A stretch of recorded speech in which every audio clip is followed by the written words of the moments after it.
خۆشەویستان، یەکێتر لە خۆشیەکانی بەهەشت خوا گەورە بە نسیبمانی کە ئەوەیە کە ئیمامی مسلم ڕەحمەتی خوا لێبێ بۆمان ڕیوایەت دەکات لە خۆشەویستی خواوە صلی الله عليه وسلم کە دەفەرمێ: إذا دخل أهل الجنة الجنة يقول الله تبارك وتعالى تريدون شيئا أزيدكم.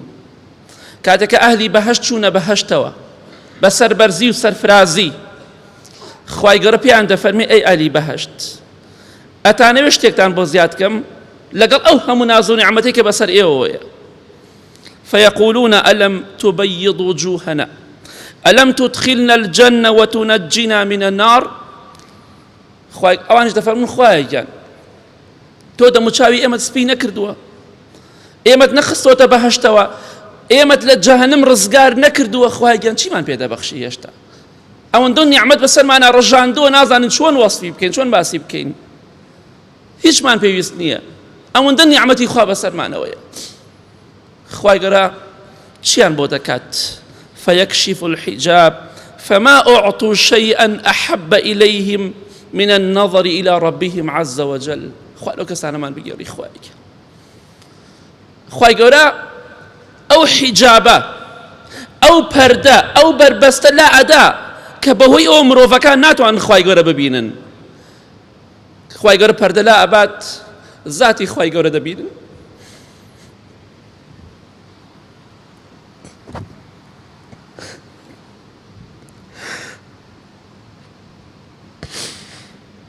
كلا إنهم عن ربهم يومئذ لمحجوبون. خوای گەورە ئەهەڕەشە لە جەهەنەمیەکان دەکات ئەهلی دۆزەخ. یەکێک لە ناخۆشەکانی ئەهلی دۆزەخەوەی خوای گەورە نابینن، دەبینینی خوا بێبەشن. بەڵام ئەهلی بەهەشت بە چاوی خۆیان خۆشەویستی خوا دەفەرمێ صلی الله عليه وسلم هەروەکو چۆن مانگی چواردە دەبینن ئاوا کاتێککە هەور و تەم نەبێ، ئاوا خوای گەورە دەبینن ئەهلی بەهەشت. ئەو کاتە ئەهلی بەهەشت خۆشترین ناز و نیعمەت کە پێیان دەبەخشی بینینی ذاتی خوای گەورەیە. یەک نیعمەتێک نییە، هەمویان لەبیر دەچێتەوە. ئەوەندە خۆشە بینینی خوای گەورە. با لە بینینی خوا خۆمان بێبەش نەکەین، خۆمان ڕوڕەش و شەرمەزاری لای خوا نەکەین بەهۆی ئەم دنیاوە کە هیچ قیمەتێکی نییە لای خوای گەورە، بەقەت لایکێکی تۆپی و پێغەمبەری خوا فەرموویە صلی الله علیه و سلم قیمەتی نییە، بەقەت باڵی مێشولەیە قیمەتی نییە لای خوای گەورە. با لە بینینی خوا خۆمان بێبەش نەکەین. خۆشترین ناز و نیعمەتی بەهەشت بینینی خوای گەورەیە. هەموو جومعەیەک پێغەمبەری خوا فەرموویە صلی الله عليه وسلم هەفتەی جارێک ئەهلی بەهەشت لەگەڵ پێغەمبەران و پیاوچاکانە سەلامی خوایان لەسەر بێ کۆبوون و خوای گەورە خۆی پێشانیان دەدات. بینینی خوای گەورە لە هەموو نیعمەتی گەورەتر و خۆشترە. با لە دەست خۆمانی نەدەین خۆشەویستان. خوای گەورە زۆر ڕێز لە ئەهلی بەهەشت دەگرێت. لە حەدیثێکی صحیحی ئیمامی بوخاری مسلم داهاتووە خۆشەویستی خوا دەفەرمێ صلی الله عليه وسلم: إن للمؤمن في الجنة لخيمة من لؤلؤة واحدة مجوفة، وفي رواية الخيمة درة مجوفة طولها 60 ميلا وعرضها 60 ميلا في كل زاوية منها أهل ما يرون الآخرين يطوف عليهم المؤمن.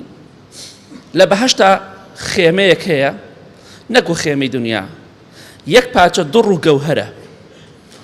چۆن دەڵێی شتێک دەهێنی یەک پارچەیە بەڵام ناوەکەی بۆشە.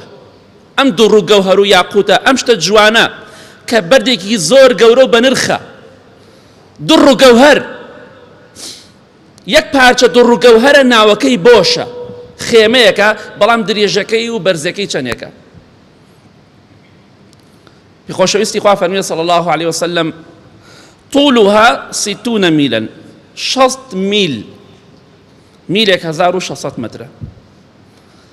بەس تەنها درێژی ئەم خێمەیە کە پارچە دڕ و گەوهەرێکە 96 کیلۆمەتر درێژە. 96 کیلۆمەتر.